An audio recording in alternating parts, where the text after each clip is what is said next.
ইচ্ছাশক্তি বলিষ্ঠ দেহে তিনি সুদর্শন পুরুষ, কুটির মাবুদ নিষ্পাপ আশ্রয় নেন। রহিপতিকে সেবায় করা ছিল তাদের কাজ। হযরত যখন আসিলেন, কুটিশ্বরে আবু মাবুদ মেষপাল চড়াইতে গিয়েছিলেন। তাহার পত্নী উম্মে মাবুদ ছাগি দুর্গন্ধ দিয়ে হযরতের তৃষ্ণা দূর করিলেন। গৃহবন্দী ফিরে এই নারী স্বামীর কাছে নব অতিথি রূপ বর্ণনা করিলেন।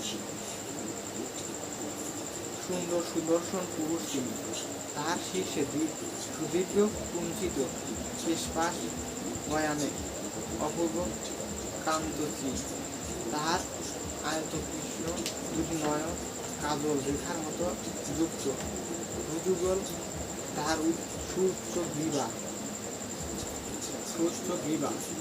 সকলে ভালো থাকবেন, সুস্থ থাকবেন। আল্লাহ হাফেজ।